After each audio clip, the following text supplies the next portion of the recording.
Hi, first graders. Happy Monday. I hope that you are doing well, getting into class and doing your job, showing Mrs. Saba how well you know our routines and what we do here in first grade.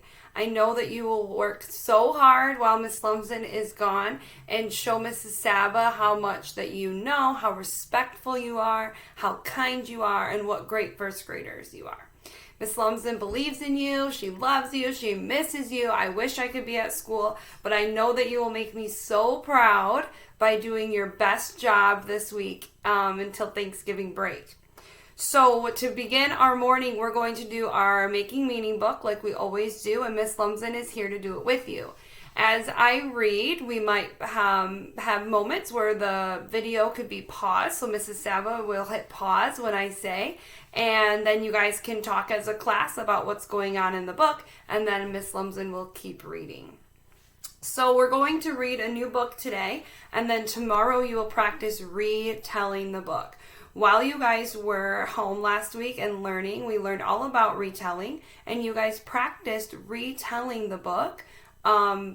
Caps for Sale, that's what it was. And you guys told Miss Lumsden what happened in that story and what it means to retell a story, which is after you read it, then you take your time not reading the words from the story, but creating your own words that go along with the story and telling what happened.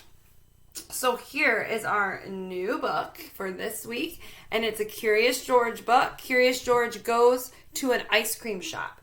And it is written by Margaret and H.A. Rays. Thought that was going to say Harvey. I had to read it again.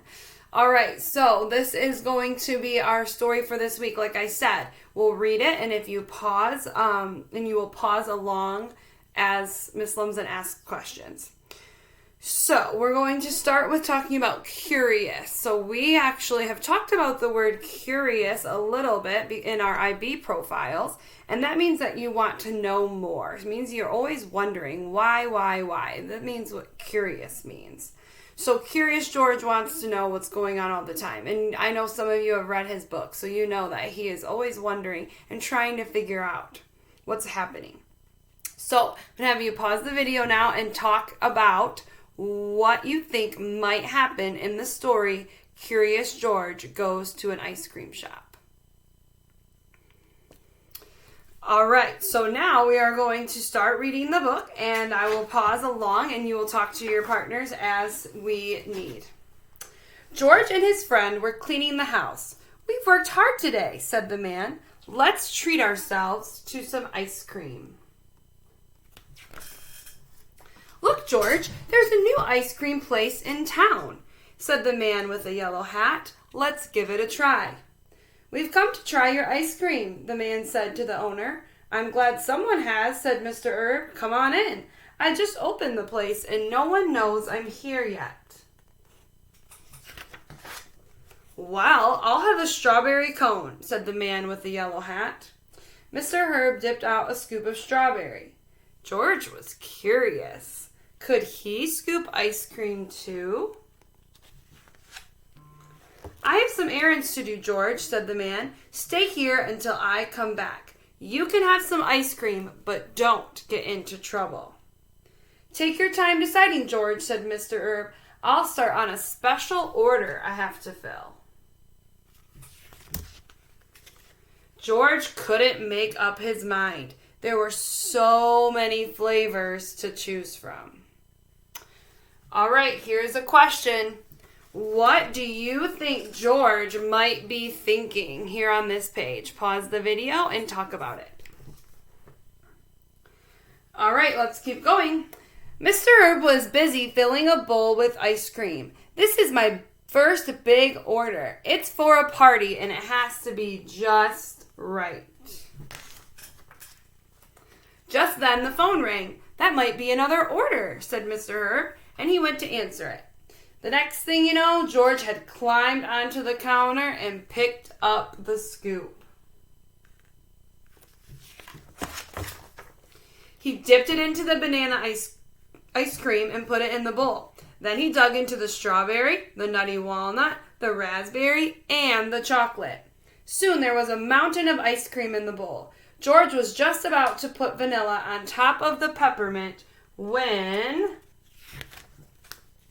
George, Mr. Herb yelled, that's not what my customer ordered. Now I have to start all over again, he said. Get away from here. Mr. Herb was angry. All right, another question. How do you think George feels right now? Pause the video and talk about it. All right, maybe some of you said this. George was scared. He ran over to the other counter in front of the window. There were jars of cherries, nuts, coconuts, whipped cream, and all kinds of sauces. There was even a bowl of bananas. George put some bananas in a dish. Then he added raspberries, chocolate chips, and whipped cream. George was getting hungry. Suddenly, there was a tapping on the window. George turned around. Outside, there was a crowd watching. Okay, what do you think will happen next? Pause the video and talk to your partner about it. Add some nuts, George, called a boy. Try the sprinkles, said a girl. Don't forget about the cherry on top. How could George forget the cherry? Just as George was about to taste his masterpiece, Mr. Herb came over. He was still angry. But before Mr. Herb could scold George, the crowd rushed in. I'd like a raspberry sundae, said the man, and I'll have a banana split, said another. Mr. Herb could hardly keep up. The orders kept pouring in. Finally, everyone was served. Thanks for all those customers, George, Mr. Herb said. You messed up my big order, but you sure made up for it. Just then, the man with the yellow hat came back. Have you finally decided what flavor you want, George? He sure did, said Mr. Herb. A little of everything. All right, my friends. So a couple last questions. So you should be talking to your partner now. What is George's problem in the story? Pause the video and talk about it. Okay, now I would like you to talk to your partner about how George's problem is solved. Pause the story and talk about it. Okay, my friends, so now you've heard our story. Curious George goes to an ice cream shop. You were pausing and talking to your partner on the carpet about it. And tomorrow we will do this book again and we will practice retelling the story. I hope you have a great Monday at school. Make sure you're working hard and doing your best. I'll talk to you soon. Bye, friends.